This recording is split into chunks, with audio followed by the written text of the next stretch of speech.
Hi, my name is Cassidy Ashcraft, and today I will be giving a video pitch to advocate for the implementation of purposeful play at the first and second grade levels at Lenny Roberts Elementary here in Bay City, Texas. This pitch is being made for Marissa Wendell, the principal of Lenny Roberts Elementary, as well as Elizabeth Hewitt, the president of the Bay City ISD Education Foundation. The Education Foundation raises money for the district throughout the year, and annually they give an opportunity to teachers to apply for innovative teaching grants. A little bit about me is that I am very passionate about early childhood education. This is due in part to the fact that I have three children under the age of 4. I've also been a kindergarten teacher for 5 years, and I've accepted a position for next school year to be a pre-K teacher. So I have a lot of firsthand experience when it comes to the positive impact that purposeful play makes in the classroom. You might be wondering what I mean by purposeful play. The term purposeful play, it means intentionally planned activities that encourage play and exploration while also scaffolding student learning. Over the last several years, purposeful play has decreased greatly in the school setting, while test-driven instruction has increased. This is even true for our youngest learners, our pre-K through second grade learners. This issue has had a significant impact on my teaching career. My first year teaching was a 2019-2020 school year. And that year, my school had decided to do away with traditional learning centers, which are usually in the classroom. We did away with those and instead opted for something that we called exploration rooms. So exploration rooms are dedicated rooms for the purpose of purposeful play. 4 to 5 teachers share these rooms, and the idea with that sharing a room between 4 to 5 teachers was that planning could be divided, and it would require less individual planning time for each teacher. Like any new concept, there were some bumps in the road when trying to implement these new exploration rooms, and unfortunately, we really didn't get them off to a start that year. Our biggest bump in the road was COVID-19. So we left in March, came back in August, but we still were unable to use our exploration rooms that 2020-2021 school year due to COVID regulations. We finally have gotten into a good stride with our exploration rooms. This year is really the first year I've been able to truly use our exploration rooms for purposeful play and using them with fidelity. We have 3 exploration rooms in kindergarten. Each room has a different theme.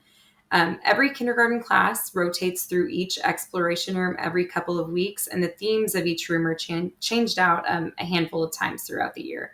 Groups of 4 to 5 teachers work together on professional development days to plan their purposeful play opportunities, and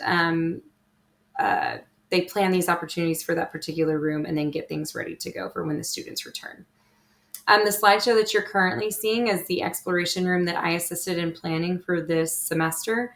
The theme of this room is plants and insects. And so as you can see, my team and I plan fun activities that also align with our state standards, our TEKS that we're expected to teach.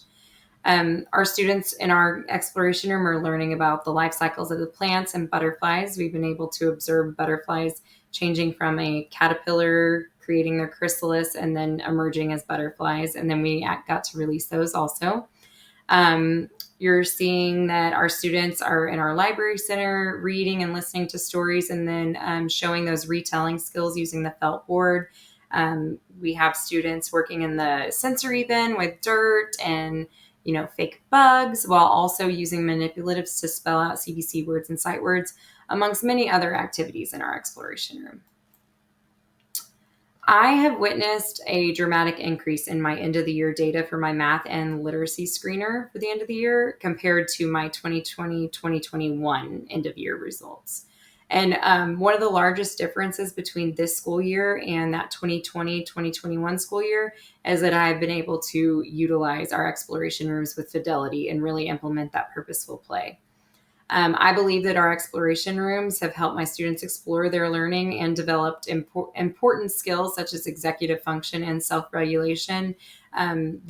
These skills are essential to being able to learn. Without those skills, a student is really unable to sit down and follow directions and be an active listener. At the end of the 2020-2021 school year, as you can see, I had about 38% of students that were below benchmark.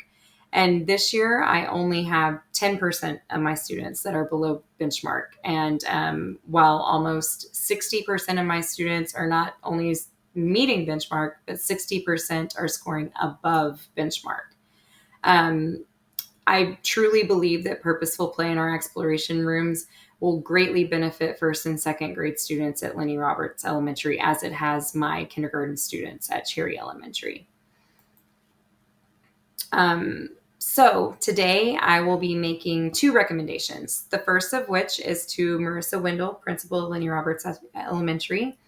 I recommend implementing these exploration rooms at the first and second grade levels. The exploration rooms at Lenny Roberts could be modeled after Cherry Elementary's exploration rooms. So themes could be decided on, teachers would be divided into teams, and then they could plan for each room. I suggest dedicating a professional development day at the beginning of the school year during our PD days to plan and prepare for these exploration rooms, to plan those great purposeful play opportunities that are aligned with your state standards. My second recommendation is for Mrs. Elizabeth Hewitt, the president of the Bay City ISD Education Foundation. I'm recommending that you collaborate with your board of directors to set aside at least $10,000 worth of grant money for pre-K through second grade teachers for the specific purpose of purposeful play. Our students are the main party that stand to benefit a great deal from these purposeful play opportunities, but our district as a whole stands to benefit also. If you would look at it this way, if there is no purposeful play, that leads to these behavior issues in class or a lack of interest in learning, which leads to these low scores, which leads to a poor reputation for our district and also a negative outlook for those students for their educational career. Versus if we do implement these great purposeful play activities and opportunities, this leads to decreases in unwanted behaviors in the classroom, which leads to an ideal classroom setting, great ideal classroom environment, which leads to academic achievement, achieving those academic goals, which leads to love of learning, which leads to a positive outlook on an educational career for these students. So I hope that you were able to learn something today and that you would take these recommendations to heart and implement purposeful play for the first and second grade students at Lenny Roberts Elementary. Thank you.